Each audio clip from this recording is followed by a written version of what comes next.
This is Michael Ostrolenk. Welcome to Radio, where we explore individual and social transformation through collaborative action.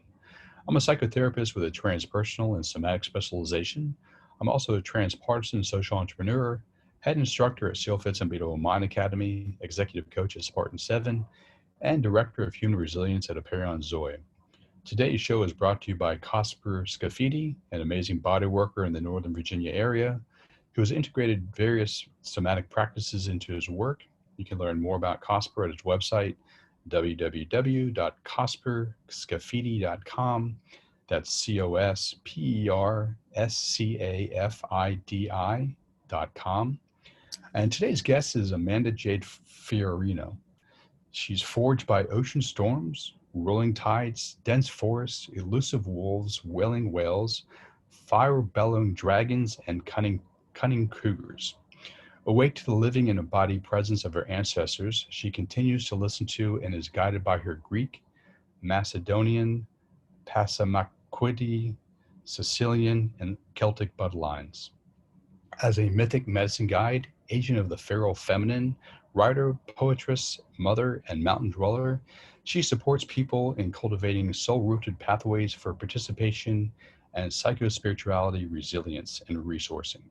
Her work calls upon dream work and shadow work, somatic ecology, and experiencing interspecies and place-based inquiry, grief work, contemplative practices, mythology, archetypal psychology, and more. Wow. Hi, Amanda. Hi, thanks for having me. It's great to have you. Wow. As I said offline, like the totality of your work, like all the things you bring together, including your bloodlines, is amazing. So can you tell me, first of all, like how all these things came together in you into a healer? Yeah. Into a guide? It's such a winding journey. But it began, I would even say that my more of my formal education certainly continues to play into it, which was English literature and women's studies and anthropology. And so my own curiosity for human development and the pathways of human development, and looking at it from a much larger social lens and developmental lens, rooted in culture. And that brought me along a journey through experiences like Peace Corps, and then I stepped out of Peace Corps, and I wanted to approach human development from a more holistic lens, a more holistic foundation. And I had started doing that with contemplative practices and somatic practices like yoga, and began a nonprofit years ago called Empower Shakti International, which is no longer. And that focus was actually working with people, creating social change through mindfulness.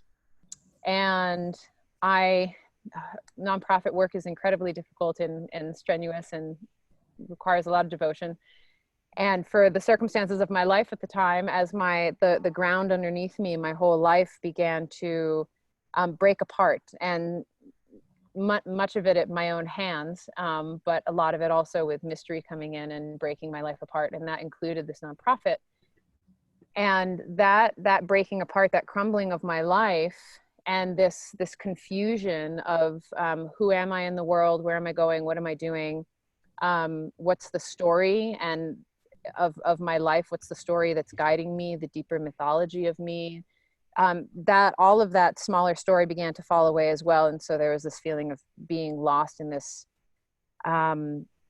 groundless place, this chasm that opened up from underneath me and sucked me down and under, and created what some Jungian depth psychologists and others in the camps that I find myself would call a descent to soul. Mm-hmm.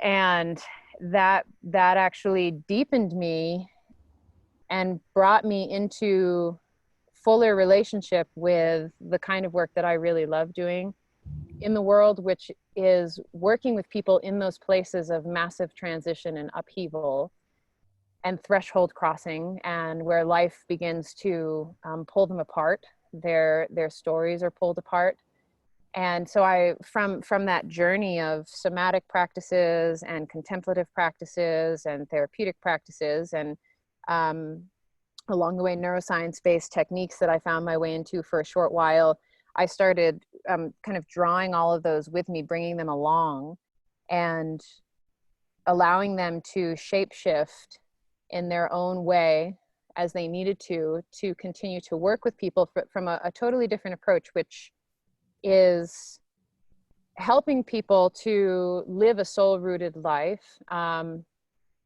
assisting people in coming into deeper relationship with the richer story and the images and the encounters. Some might call it their dharma, others might call it their way, or what it is that this life is actually wanting of them, and the real deep gift that this life is longing to see embodied and brought forth in the world. And so I've come to this place out of all these different pathways by in many respects really grueling pathways, to have people, to have people actually stand in the truth at the center of them, or as David White would put it, the image that they're born with. So Yeah, so this is going to sound like a very strange question, maybe not to you, but to my listening audience. What do you know about your birth? my birth, Yeah. in what respect? You know, because I was listening to you talk and all the different lines that come together, because you talked about bloodlines, where I talked about bloodlines in your biography. I can't imagine that this is the way you're living and teaching in your life is like an adult manifestation. I have to imagine that you came into this world with this kind of calling.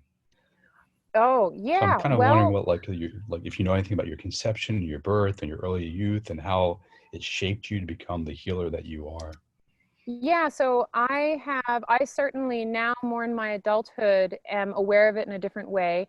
I have ancestral bloodlines. From my father's side, there's Macedonian, Greek, and Sicilian. And then from my mother's side, there's Passamaquoddy, which are part of the Algonquin Nation, as well as some Celtic, Irish, and Swedish in there. And I love that question, because what immediately comes to mind is when I was really young, living in Maine, I would be out in the forests, really thick, dense forests, beautiful forests, and I would, probably around like the age of 6 or so, I would look up into the trees and I could actually see the faces of ancestors in the trees, and I would be speaking with them. I don't remember from a cognitive place what it was that I was speaking to them about. And my mom would see me through windows in the house talking to these trees. And I would come running inside and she'd say, "What were you doing?" I said, "Well, I'm speaking to the trees." And she never questioned it, though I wish she had drawn a bit more out from me.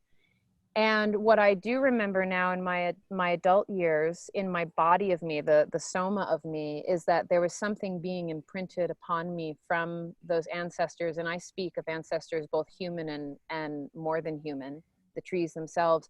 And that something was being imparted to me in those moments of remembrance, of understanding myself to be a part of the larger ecology of the world, the earth itself, that I grow out of that place. And even from my Greek ancestry, there's a word that the Greeks have, which is called autokathonos, which means to truly grow out of place, to grow out of the land from which you reside, and to be a part of the larger ecology of your own belonging. And so community and kinship becomes so much more than something that's human-centered.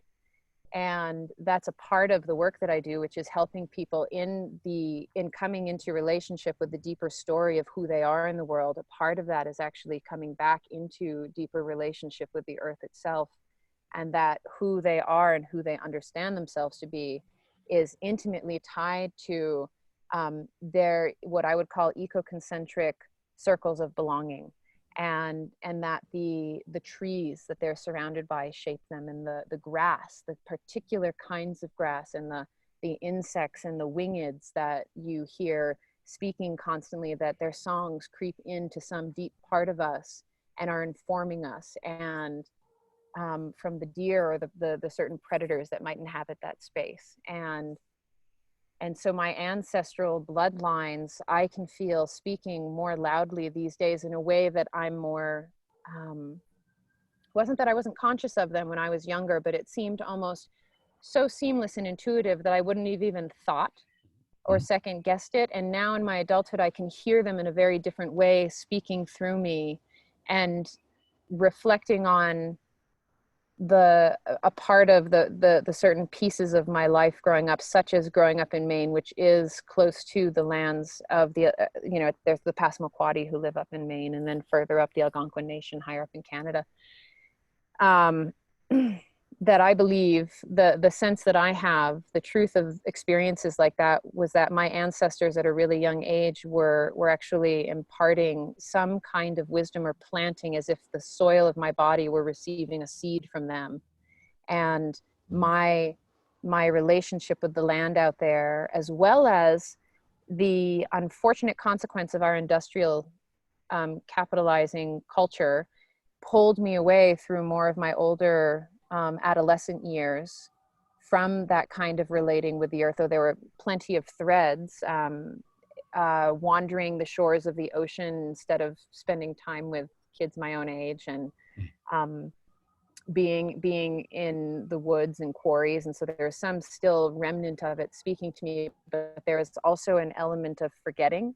And in my later adult years, there was the process of actually remembering again, and truly like remembering that this is my place of belonging, and ancestrally and ecologically. Yeah. Wow, that's amazing.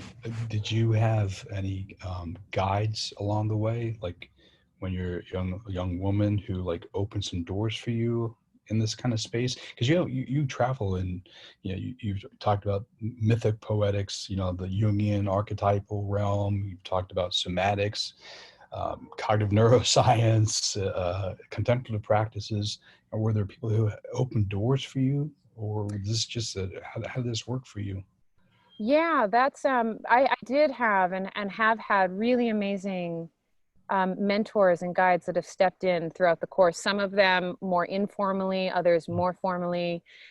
I would say the earth itself and the different places were guides for me. Sounds like it.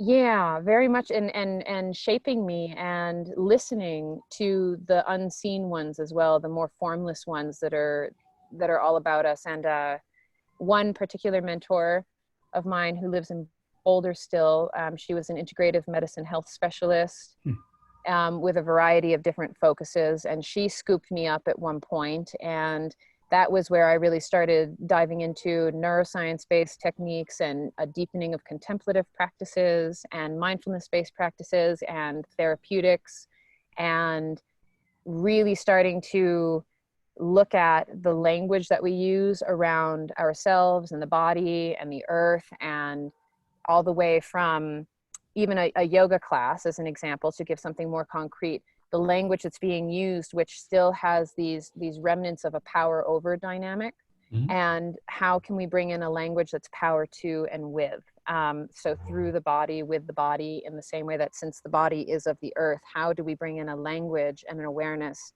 that is co-participatory and co-dreaming and co-visioning. It sounds like non-dualistic as well. In some respects, yeah. So it's kind of like a both and, Yeah, yeah, because it's the recognition of the distinctiveness of life, as well as the way in which life is completely interconnected and yeah, interdependent, yeah. That's and beautiful. I love and that. the necessity of that. So there was her, and then I started stepping into work with Animus Institute out in Durango, Colorado, and I'm still in their nature-based underworld guiding program.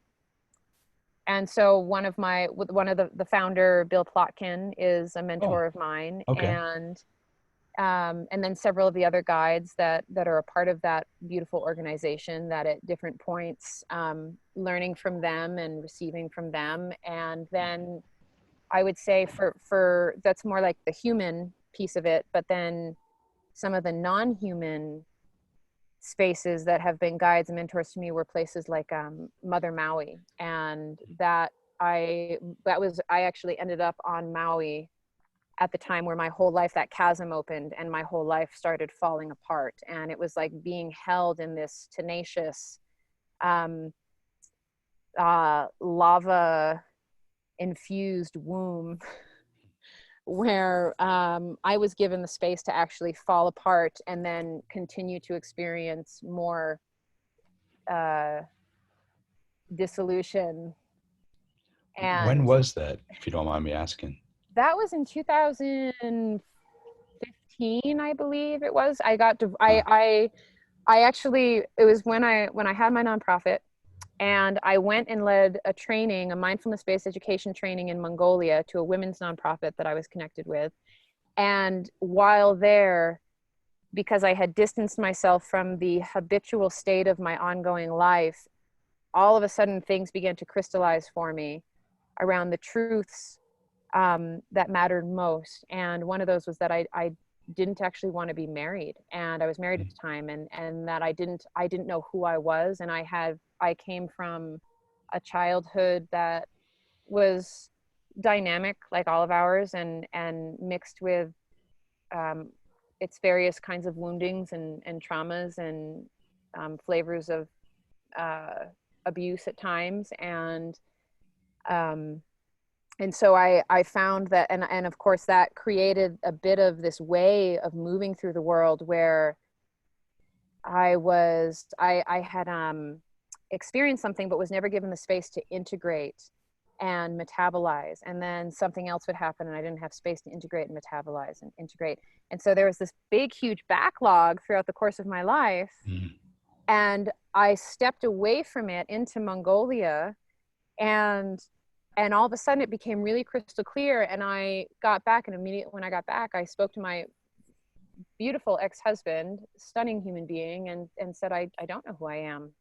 And I can't keep doing this. And that was the initiating choice that was a domino effect in my life and led me to living in Maui for a short time, for a summer, and being with the land out there, and all the way from this deep relational space on the lava fields with a particular tree that I came to visit every single day, and poetry began to flow through me from some other world, and images and visions and apparitions, and so I was in this very big liminal space in my life, kind of like what it must feel like even in a birth canal.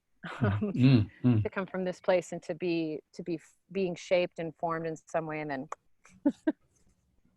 I love the yeah. imagery, and I have to imagine, because of that experience, that you're an amazing guide to help other people who are either entering that space or find themselves caught up in that space without the resources to navigate it, as you obviously have had and have developed over time.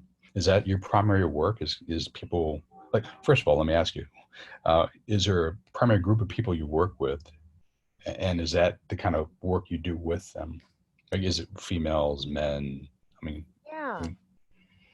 Yeah. It's both. It's all like across the gender spectrum. I okay. find as a theme that more often than not, I'm working with a lot of female identified or femme identified, or those who would identify as woman in the world, though some men periodically. And I do focus on a couple of different things, which I find that they're not really separate camps, though some of my colleagues might consider them a little bit more separate camps, which is a component of healing and psychospiritual resourcing. And then the other piece, which is the gathering up of images, encounters, numinous encounters, visions, experiences, things that would have happened in prior years that have stuck with people, shadow work or projection, core wound work. And all of that is a way of bringing them into relationship with that emergent deeper story, or their mythopoetic way of being in the world, their mythic medicine, their gifts. And I find that that there's an element of that soul way of being that perhaps, again, like some might call it dharma, or one of Bill Plotkin would refer to it as ecological niche. And and that the healing piece, the psychospiritual resourcing piece, enables us to keep going and deepening into that story of us and the unraveling of the way that we were in the world and what the world actually wants of us. And that means that we actually, when we are going through what animists would refer to as the descent to soul, and Jungians would refer to that as well, that in order to be in that kind of terrain, you actually do need to have resources and ongoing resources, as well as encountering a lot of mini threshold crossings for your own healing that occur just kind of naturally. They pop up, and you have to go, okay, what is it that I need? What capacity will enable me to actually be with this wounding in such a way that I can not only metabolize it, but potentially re-mythologize it. So, so from what I'm hearing you say is you are their Mongolia. Yeah, that's a fun way of putting it. Yeah. And they're Maui, they're Mongolia. And Yeah, they're Maui. exactly. Yeah, exactly. I mean, creating those healing containers for them. Yeah, and to help them along the way to actually find, so they're part of that resourcing then is also a reframing and widening of the narrative of their own place of belonging. So you could say that soul gift or the ecological niche or the mythic medicine is also a particular way of belonging to the world. And again, that belonging is not human-centered. It's actually more earth-centered or eco-centered. And so would you send for an individual that something comes through them that you're attempting to connect them with, like their calling? I mean, do you, in your view, is there like a soul that's calling forth in any one individual that's unique to them? Do you mean, is it like specifically that every single person has their own unique calling and that they're not really? Yeah. So like, I would Is that too binary? No, go ahead. No, please continue the question. You had a little bit more. It's not too binary. And in fact, what I would say, this is where I feel like it's a bit of a both and I don't know that I would actually have a very concrete answer of yes or no for it. But the way that I relate to that is one's soul gift or one's mythic medicine or dharma, a way of belonging to the world, the way that it expresses through them is distinctive, has its own kind of chord in the chorus of creation. And simultaneously, one wouldn't actually know their particular song or their particular way of belonging without their entire webwork of relationship. Okay, excellent. Because I heard you talk about the ecological niche, and then I heard you talk about like more of the individual, and I'm in my mind, I'm like, okay, I know you connect connecting is not the right thing, but I was trying to figure out how you bridge those two. In my mind, that you articulate that, and you just did a perfect job. So thank you. Thank you. Yeah, you're welcome. Yeah, so it makes sense to me how you see the world that way. So obviously everyone's unique in what they bring to work with you, but can you talk about some of the techniques, technologies, practices that you do bring to the table when you work with someone? Yeah, absolutely. So one of my favorite ones that I'm really passionate about is dream work. Nice. And I love it. I think dreams are just absolutely stunning and mysterious. And the kind of dream work that I engage, which is this more or less the style that Animus engages and some others would engage as well, which is non-interpretive and really relational. And by that, I mean, we perceive the dream as an actual living ecology and its own, and the dream being their own kind of sovereign entities in some way. And that we're not having the dream is actually having us, that we're being dreamed by something and where we get to slip into these other worlds. And so there's this perception of the dream being initiatory in some way. And you could even say having its own elements of healing, if that might be a part of the initiation. And so the dream work would actually be helping the dreamer, the one of them in the dream, get closer to the experience and let the experience of the dream have them and work them into the shape that the dream wants them to be. And which is really thrilling, and it's marvelous, and it's so beautiful to actually watch. So you actually end up partnering with the dream itself and holding, as a guide, holding the question of, gosh, what does this dream, like, what does this dream want to have this dreamer experience? Like, what's it doing right now? And so you could even arguably work with, not work on, but work with the same dream for, you know, several months or an entire year, and slip back in the same way that you would wander the same trail. Maybe it's your favorite trail on a mountainside, and every time you go there, there's something different, some new way of experiencing it and encountering it and honoring it.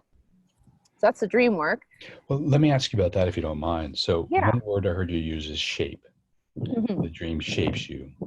So can you talk about how somatics plays a role in your dream work, and specifically, and then generally speaking as well? Yeah. I think somatics is actually incredibly important, and it's inseparable, honestly, from it.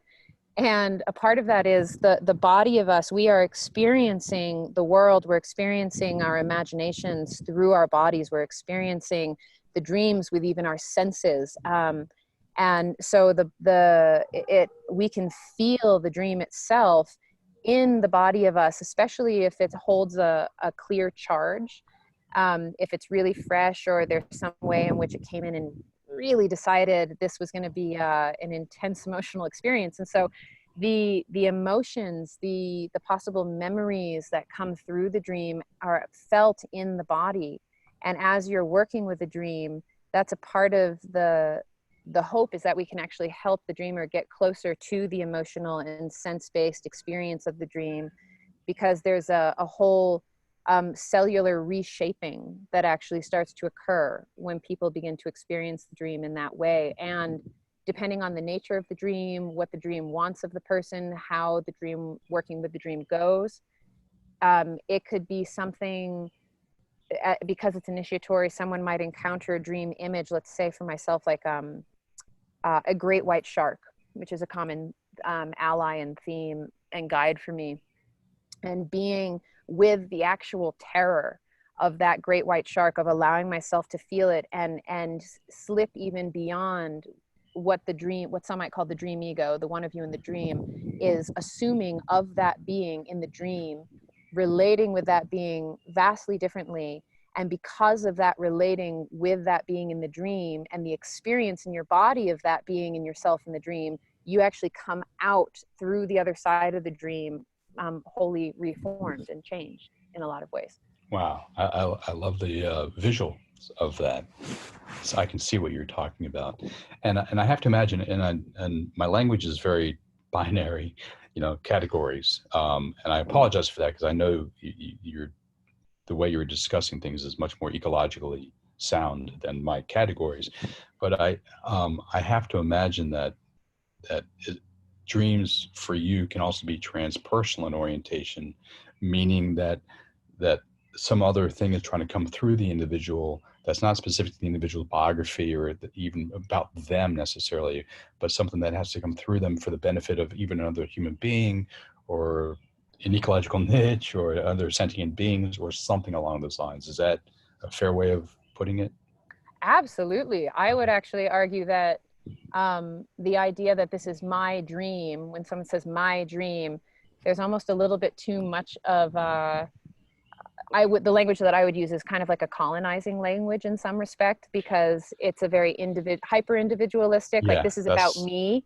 yeah, And when yeah. really, if we're a part of the larger web of Uh-huh. existence, and that our mythos or our soul gifts or our mythic medicine is actually in service to the rest of the world, then any dream that comes through us and is shaping us in some particular way, whether it be the feeling that the dream is visionary and prophetic, or it's initiatory in some other sense, it actually, because of it reshaping us, the reshaping of us is actually meant to be in service to the larger whole. And so it's not ever really our dream as it is. This is great, because I'm now going to have to reflect deeply about my own hyper individual approach to a lot of things. This is good. So thank you for that. You're Because even welcome. my language and my questions come from that what about the individual? How, all that kind of good stuff. So thank you. Yeah, you're welcome. Yeah. Thank you for Yeah. asking such beautiful questions. So say more. You talk about the dream, but then you're gonna start talking about other practices you bring into your work as well. Yes, so somatic based practices that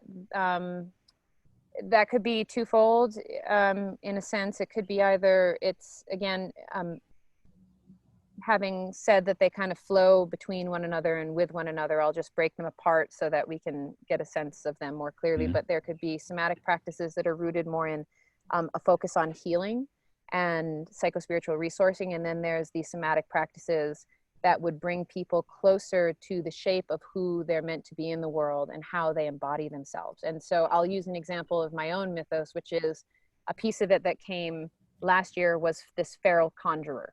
And I found myself going, gosh, like who, and the first time I experienced this part of my own mythic imagery, I went, gosh, she's fierce. Like I don't even know what to do with her. And so over time, actually inviting her, the essence of her in through my body and actually wondering like, how does this feral conjurer move through the world? And how does Mm-hmm. she understand circumstances? What does she see that I wouldn't see, or how does she understand things that I wouldn't understand in that way? And so we get to feel, and even the how does she move, like truly move through the world? What's the way that she would inhabit my body that I might not generally on a day to day? So there's that. And it might start, again, coming back to the healing, it might start with a really foundational practice for people, which is just beginning to come into deeper relationship with their own animal body. That they are sensual, erotic, animal-bodied beings, soft-bellied beings, and they experience emotion and sensation, and being able to track that. And then, of course, skill sets like that would then allow you to come over to more of this mythic medicine, soul image way of belonging to the world embodiment, so that you can start to track those images and go, how are they alive in me? And how do they show up in the world? How do they want to show up in the world? So there's that piece with the somatics. That could be more or less a real simple way of speaking to that, because our industrial culture is so removed from Mm-hmm. the body. Mm-hmm. And even there's not a lot of emotional fluency Mm-hmm. and intelligence. And I don't necessarily mean that in the way that that intelligence might be defined, but The work that you do, is it with individuals, or do you ever work with couples and groups? Because I could imagine the power of your approach within a couple dome or within a small group of people. I work with both, so Okay. groups and individually. I don't think I've ever worked with a couple yet with any of this work, which would be really interesting. Yeah, it really would Um, be. it would be fascinating. Let me encourage you to do so. Thank you. Yeah, I'm going to put that out there to mystery and see if there's any fruit that want to drop into my lap. But yeah, it's either individually or in groups, and the individual, both are really beautiful because the group setting creates a particular cauldron of experience. And so everybody is being shaped and formed not only by their own encounters with their own mythos, but by the mythos or the encounters of everybody else. And then the individual ones are great because it allows for a lot more attention to those particular images that are part of that person, or those encounters or experiences, or something perhaps that's really needing a little bit more one-on-one tending. Mhm. And yeah, so they kind of, yeah, they're both there. Awesome. So some of the things I've heard you say is dream work, Mm-hmm. a lot of somatic awareness, the Mm-hmm. intelligence of the body, sensations, emotions. You talked about yoga earlier, so Mm-hmm. I assume some yogic practices are also part of your work. They are, yeah. Yep, yoga is wonderful because when even just more intuitive, organic somatic expression or experiencing and more intuitive embodiment can feel like really terrifying terrain for a lot of people. And yoga is beautiful in its ability to bring a group of people together, and there's a cohesivity that's present because everyone is more or less engaging the same shapes. Mm-hmm. And so there's an element of togetherness in that. And then out of a practice like yoga, you can begin to invite a little bit more intuitive, organic movement. Yeah. And it could start out really small, and then people might start to dive in and really step away from that more prescriptive shape that's been offered. Yep. So, yeah, so there's and then there's things like shadow work and projection work, which is slightly different. You could have like your garden variety shadow work, which would be a part of recognizing yourself and the other, and that there's something that you're seeing out there that person is, and it can be really healing for relationships. Then the other layer to the shadow work that I do in that animist practices is actually getting to the you could even say like biting through the flesh of a peach and getting to the seed at the center that would help something else kind of grow inside of you if you were to plant it in there. And so it could be some kind of a resource or an aspect of your mythos or soul gifts in some way that reside in that shadow piece.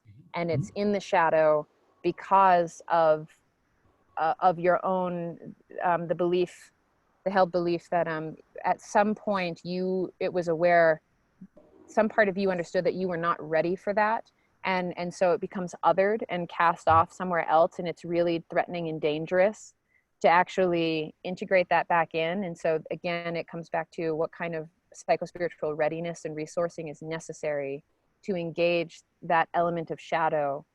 And when you do start to recognize that that's what you're dancing with, and you begin to integrate it more fully, it becomes a part of the power, the force of you in the world. I appreciate the kind of the resourcing approach, because it seems like a lot of people like to break through and grab that gem that's hidden by the dragon in the cave. And which can be really dangerous for a lot of people because they don't have the resources to deal with any of that stuff. So I really appreciate kind of the more mindful, thoughtful approach that I hear you take with your clients. Yeah, I completely agree with you. And I can speak for that years ago for myself, even that approach of like wanting to just grab it and hold on to it and being humbled by that kind of grabbing and reaching for the gem, and finally actually recognizing within myself of, oh, actually let me check in and let me instead have a courtship even with shadow. Let me dance with it. Let me understand all of the ways that the circumstances that would cause that to arise, or the triggerings, or the places in me that are terrified of it, and tend to those places enough that I could actually start to invite that piece back in. So what you just said leads me to my last question, dance. How does movement and dance play into the work that you do? Yeah, dance. So that word, it can mean so many different things. And dance is, I love dance with a widened definition of it, which is for people to actually come into their bodies and move in the way that they want to move. And I like to think of even my own little wee 4-year-old creature. When music comes on, there's no holding back. He's not wondering if his dance moves look sexy or if they're right or if they're cool. And he's doing things even that someone looking might go, that's not dance. And it's like, yes, it is. It's movement. Like he's articulating himself and he's expressing himself. And I find that coming together in that way with rhythm and music and song, that it actually helps to bring something out and alive within us, to encourage us to embody more of the truth of who we are in the world. Of that. Because we are body-based beings, and so much of our culture is it still has such hefty remnants of more of these Cartesian, Newtonian, mechanistic approaches. And instead, it's the example that I gave prior of the feral conjurer Yeah. as a piece of my own mythos, which is how does she move in the world? And so in a setting where I might have like this like we had last year, women's fire dances, and so the encouragement was to actually step back into the intelligence of the body, and what happens when we start to step back into the intelligence of the body and the sensual, erotic animal body of us. And I like the metaphor that I often offer up to people, when you can sense, and I have these moments still from time to time, that contracting down in my body, Mhm. and how vulnerable it can be to move in the way that you want to move. And I love saying, well, isn't it fascinating that there's no one telling mountain lion not to stretch her spine the way that she does, or stick her tongue out as she yawns, or no one saying to humpback whale, don't you leap out of the water like that and crash your massive body down along the surface, or no one's speaking to a dog and saying, don't lick your anus, or don't go sniffing that, don't roll in that shit.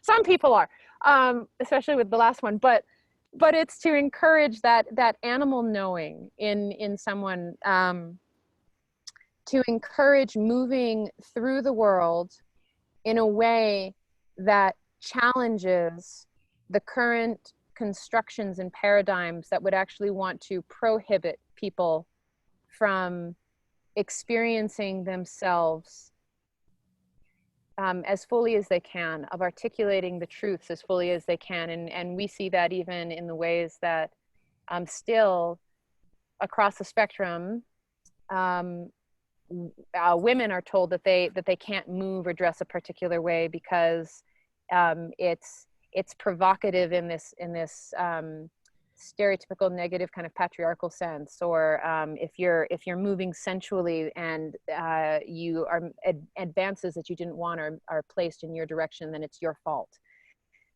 without actually recognizing, in fact, the culture that we're living in is deeply unhealthy, and to move intuitively from your animal body and to move the truth of you through the world is actually the very healthy thing to do. Amen. Actually, kind of running low on time, but what I'd actually love to have you back on if you'd be interested, because I would love to talk about the the way I frame it is the mechanistic versus organic way of how our culture is very mechanistic. It treats us like machines, and not as fully embodied and souled, live, living human beings.